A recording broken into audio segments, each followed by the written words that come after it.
हो गए, स्वस्थ हो गए, अच्छे हो गए। सबसे पहले आप सभी को इंदिरा एकादशी की अनंत और अनंत शुभकामनाएं। इंदिरा एकादशी का व्रत आपका बहुत अच्छी तरीके से बीत रहा होगा।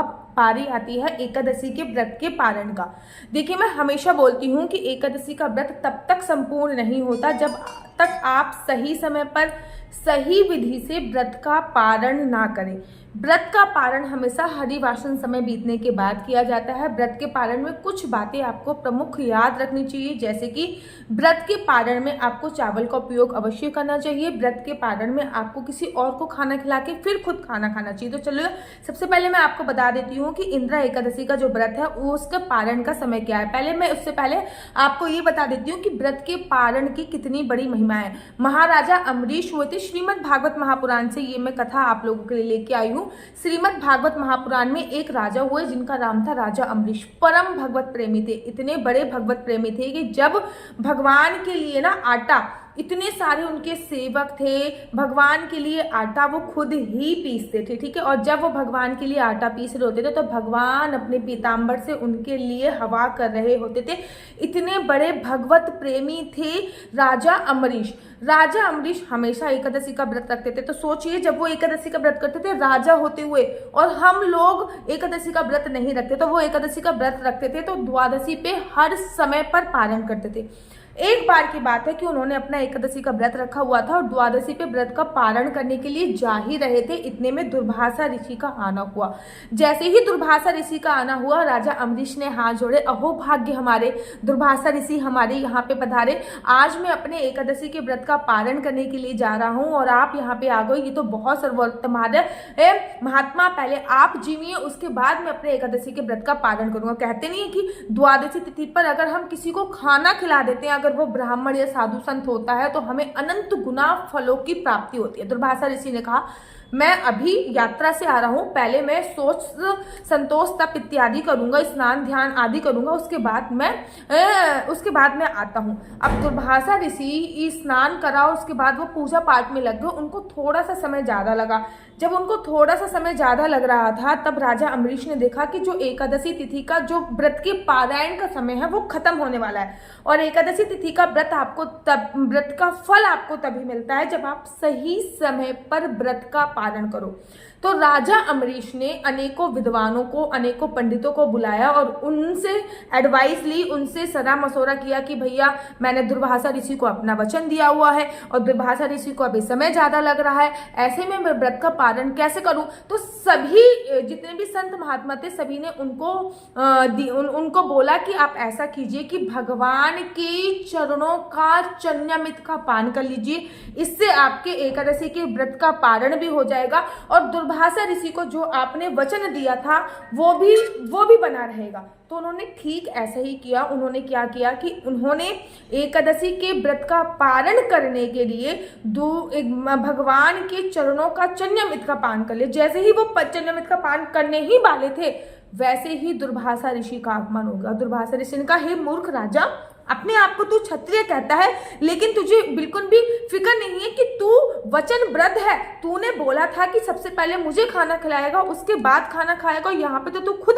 जलपान ग्रहण कर रहा है। बहुत समझाया अम्बरीश ऋषि ने, लेकिन दुर्वासा ऋषि तो भैया, उनको क्रोध तो बहुत जल्दी आता है। उन्होंने अपने बाल पकड़े, अपनी एक जटा तोड़ी और नीचे पटक दी। जैसे ही उन्होंने जटा तोड़ी, उसमें से एक कृत्या नाम की राक्षसी प्रकट हो गई और जैसे ही वो कृत्या नाम की राक्षसी प्रकट हुई, वो राजा अम्बरीश को खाने के लिए दौड़ी और जैसे ही राजा अम्बरीश को वो खाने के लिए दौड़ी, भगवान का सुदर्शन चक्र प्रकट हो गया और उसने कृत्या के 4 टुकड़े कर दिए और वो दुर्वासा ऋषि के पीछे पड़ गया, भगवान का सुदर्शन चक्र। अब तो दुर्वासा ऋषि भागते भागते भागते भागते ब्रह्मा जी के पास पहुंचे और ब्रह्मा जी से बोला कि मैं तो आपका पुत्र हूं, कृपया सुदर्शन चक्र से मेरी रक्षा कीजिए। ब्रह्मा जी बोलते हैं कि माफ कीजिए, माना कि आप मेरे पुत्र हो, लेकिन ये जिसका सुदर्शन चक्र है वही आपकी रक्षा कर सकता है। भागते भागते भगवान शिव के पास बोले कि मुझे आपका अंश अवतार बोला जाता है, कृपया करके सुदर्शन चक्र से मेरी रक्षा कीजिए। भगवान शिव ने भी हाथ जोड़े कि माना कि आप मेरे अंश अवतार बोले जाते हो, लेकिन इस सुदर्शन चक्र से केवल आपको एक ही जना बचा सकता है, वह है भगवान विष्णु स्वयं। अब तो भगवान विष्णु के पास पहुंचे। भगवान विष्णु के पास जैसे ही दुर्वासा ऋषि पहुंचे कि प्रभु इस सुदर्शन चक्र को शांत कराइए, मेरी रक्षा कीजिए। तो भगवान ने कहा कि अहम भक्त पराधीन, अर्थात ऋषिवर, आप आते कुछ और मांगते मैं जरूर दे देता, लेकिन इस सुदर्शन चक्र को शांत कराने की जिम्मेदारी मेरी नहीं है। ये सुदर्शन चक्र तो भक्त, मेरा भक्त है, वही शांत करा सकता है, क्योंकि अहम भक्त पराधीनम, मैं तो अपने भक्तों के अधीन हूँ। दुर्वासा ऋषि भाग कर आते हैं और राजा अम्बरीश के चरणों में को पकड़ लेते हैं कि आपकी सच्ची भक्ति है, आपकी भक्ति ही सर्वोत्तम है, आपकी भक्ति ही सर्वोपरि है। सुदर्शन चक्र से राजा अम्बरीश आज्ञा देते, सुदर्शन चक्र शांत हो जाता है और वो तब जाके व्रत का पारण करते हैं। व्रत के पारण की महिमा कितनी बड़ी है, जो शास्त्रों में भी इसका वर्णन आया है। तो आपको भी पर्टिकुलर सही समय बीतने के बाद ही व्रत का पारण करना चाहिए। सुबह सुबह उठना चाहिए, उठने के बाद स्नान करना चाहिए, स्नान करने के बाद स्वच्छ कपड़े पहने। स्वच्छ कपड़े से मेरा मतलब ये होता है, नए कपड़ों से नहीं होता। स्वच्छ कपड़ों से मेरा मतलब होता है जो कपड़े आपने एक बार पहनकर ऐसे डाल दिए हैं, उसमें आपका ओरा, आपकी वाइब्रेशन चली गई है, वो कपड़े नहीं पहने। धुले हुए कपड़े, जिनको धूप लगी हो, वो कपड़े आपको पहनने होते हैं। इस बात का आपको विशेष तौर पे ध्यान देना होता है।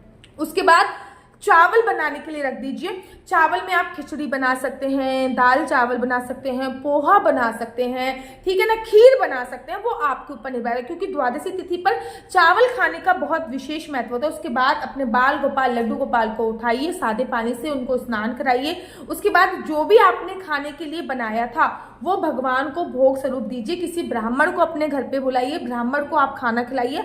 यथाशक्ति दक्षिणा, जितनी दक्षिणा हो सकती है आप वो दक्षिणा आप उनको दीजिए, और दक्षिणा देने के तत्पश्चात उनको प्रणाम कीजिए, और प्रणाम करने के तत्पश्चात आपने भगवान को जो भोग लगाया था वो खाकर आप व्रत का पारण कीजिए। लेकिन उससे पहले जो भगवान के स्नान का जल है वो जल अपने हाथ में रखिए, उस जल का पान कीजिए, पहले तुलसी दल और फिर जल का पान। ऐसे करते करते कम से कम आपको 7 बार जल पीना है, लेकिन तुलसी दल प्रथम बार में और अंतिम बार में आना चाहिए। उसके बाद भगवान को जो खिचड़ी का भोग आपने लगाया या फिर जो भी चावल से बनी हुई चीज का भोग आपने लगाया वो खा के आप व्रत का पारण कीजिए। इसे कहते हैं व्रत का पारण करना। लेकिन पर्टिकुलर एक टाइम होता है व्रत के पारण का, जब भी हरिवासन समय निकल जाता है उसके बाद ही आपको व्रत का पारण करना चाहिए। इस समय जो व्रत के पारण का समय है वो मैं आप लोगों को बता देती हूँ। देखिए, आप लोगों को पता है कि एकादशी 28 तारीख की है, तो 29 तारीख को ही व्रत का पारण होगा। सुबह सुबह 6:13 से लेकर 8:30 बजे तक के बीच में मोटा मोटा आपको 2 घंटे से भी ज्यादा का समय मिल रहा है। 2 घंटे नहीं, मैं ये कह सकती हूँ कि 2.5 घंटे का भी समय मिल रहा है, कि 40 मिनट तक आपको व्रत का पारण कर लेना है। मोटा मोटा 2.5 घंटे का समय मिल रहा है। और ऐसे में लोगों के प्रश्न ये नहीं आने चाहिए कि चावल कैसे बनाएंगे, समय ही नहीं है, ये कैसे करना है, क्योंकि 2.5 घंटे में तो पूरा खाना बन के रेडी हो जाता है। उससे भी कम समय में आपको तो केवल चावल ही बनाने। फॉर एग्जाम्पल, आपके घर पे लड्डू गोपाल नहीं है तो आप भगवान के पास एक लोटे में पानी भर के रख दीजिए और उस लोटे के जल का 7 बार पान करके आप व्रत का पालन कर सकते हो। अगर वो भी नहीं कर पा रहे हो तो फिर आप चावल नहीं बना पा रहे हो तो कच्चा एक चावल खा के भी आप व्रत का पालन कर सकते हो। अब बड़े सारे लोगों का ये भी प्रश्न होता है कि सुबह सुबह ब्राह्मण तो मिलता नहीं है दीदी इतनी जल्दी जल्दी। अगर आपको ब्राह्मण नहीं मिलता तो जो भी आपने खाना बनाया है वो मंदिर में दक्षिणा स्वरूप दान दे के आ जाइए, या गौ माता को भी खिला सकते हैं।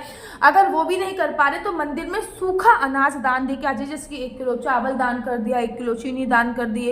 अगर वो भी नहीं कर पा रहे तो कुछ अमाउंट पैसे निकाल के, जैसे कि 101 हो गया, 51 रुपये हो गए, निकाल के रख दीजिए और उसके बाद व्रत का पालन कर लीजिए। जब भी समय मिले तब आप मंदिर में जाकर इस अमाउंट को दान अवश्य कीजिए, ठीक है ना।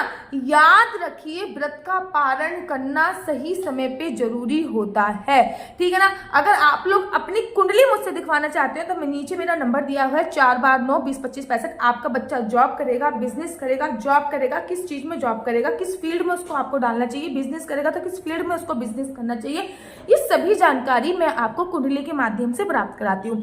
आपके और आपके हस्बैंड में बन नहीं रही है, आपको बच्चे की संतान की प्राप्ति नहीं हो रही, संतान की प्राप्ति मेडिकल ट्रीटमेंट से होगी, संतान की प्राप्ति नॉर्मल भी हो सकती है, सभी जानकारी मैं आपको कुंडली के माध्यम से प्राप्त करती हूँ। लेकिन याद रखिए, कुंडली देखना बिल्कुल भी फ्री नहीं है, कुंडली देखने के थोड़े से चार्जेस हैं। आप अपनी कुंडली मुझसे दिखवा सकते हो, केवल आपको अपनी डेट ऑफ बर्थ मुझे भेजनी होती है। डेट ऑफ बर्थ और टाइम के माध्यम से मैं कुंडली का पूरा पता आपको बता सकती हूँ। याद रखिए, अगर आप डेट ऑफ बर्थ नहीं भेजना, अगर आपको अपनी डेट ऑफ बर्थ नहीं पता तो नाम के माध्यम से भी कुंडली देखी जा सकती है। अगर टाइम भी नहीं पता तो जगह जो होती है उसके माध्यम से भी कुंडली देखी जा सकती है। तो मेरे को कुंडली दिखाने के लिए संपर्क करें। मेरा नंबर है 492202565। मैं दोबारा से रिपीट कर देती हूँ, 492202565।